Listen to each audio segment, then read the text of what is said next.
अकबर और बीरबल की कहानी चोरू का गुलाम। एक बार की बात है, राजा अकबर व बीरबल दरबार में बैठे कुछ अहम मामलों पर चर्चा कर रहे थे। तभी बीरबल ने अकबर से कहा, मुझे लगता है कि ज़्यादातर पुरुष चोरू के गुलाम होते हैं और अपनी पत्नियों से डर कर रहते हैं। बीरबल की यह बात राजा को बिल्कुल पसंद नहीं आई और उन्होंने इस बात का विरोध किया।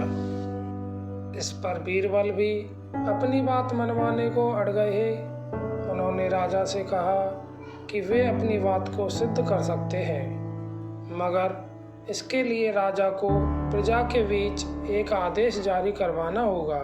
वह आदेश यह था कि जिस पुरुष के अपनी पत्नी से डरने की बात सामने आएगी, उसे दरबार में एक मुर्गी जमा करानी होगी। राजा बीरबल की इस बात पर तैयार हो गए।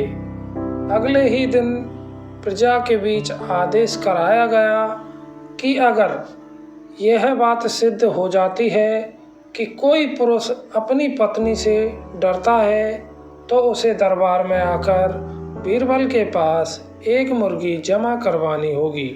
फिर क्या हुआ, देखते ही देखते बीरबल के पास ढेरों मुर्गियां इकट्ठी हो गईं और सैकड़ों मुर्गियां महल के बीच में घूमने लगी।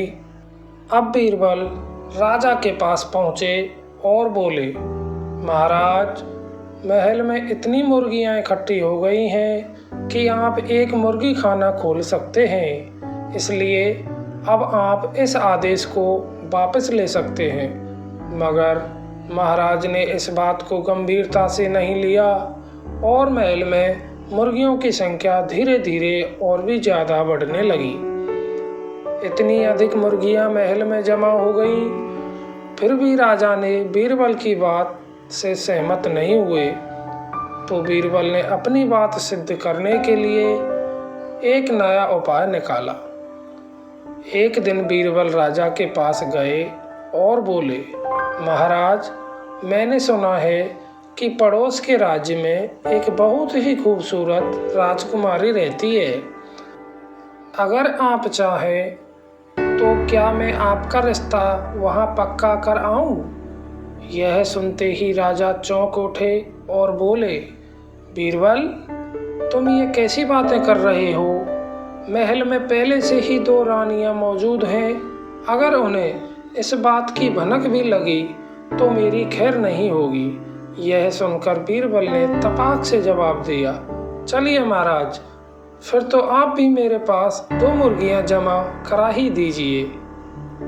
राजा बीरबल का ऐसा जवाब सुनकर शर्मा गए और उन्होंने अपना आदेश उसी वक्त वापस ले लिया।